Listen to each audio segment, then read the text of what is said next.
नमस्कार मित्रांनो, विविध माहिती संग्रह चॅनलमध्ये आपले स्वागत आहे. आज आपण संयुक्त राष्ट्रांची 6 प्रमुख अंगे कोणती आहेत ते पाहणार आहोत. संयुक्त राष्ट्रांची 6 प्रमुख अंगे पुढीलप्रमाणे. पहिले अंग आमसभा. संयुक्त राष्ट्रांचे सर्व सभासद देश आमसभेचे सदस्य असतात.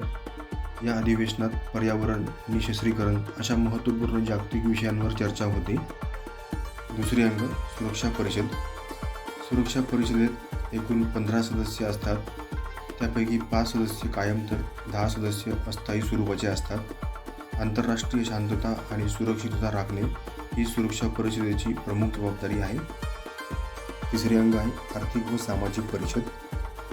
संयुक्त राष्ट्रांच्या आर्थिक आणि सामाजिक धोरणांमध्ये समन्वय साधणे हे या परिषदेचे मुख्य उद्दिष्ट आहे. चौथे अंग आंतरराष्ट्रीय न्यायालय. आंतरराष्ट्रीय न्यायालय नेदरलँड देशात द हेग येथे आहे. न्यायालयात एकूण 15 न्यायाधीश असतात. पाचवे अंग सचिवालय. संयुक्त राष्ट्रांचे प्रशासकीय कामकाज सांभाळण्याची जबाबदारी सचिवालयावर असते. सहावे अंग आहे विश्वस्त मंडळ.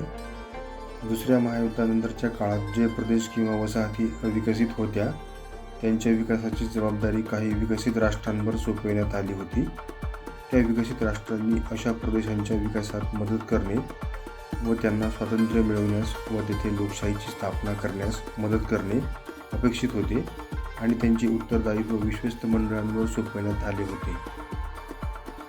धन्यवाद मित्रांनो, संपूर्ण व्हिडिओ पाहिला त्याबद्दल. व्हिडिओ आवडला असेल तर लाईक, शेअर आणि सबस्क्राईब करा.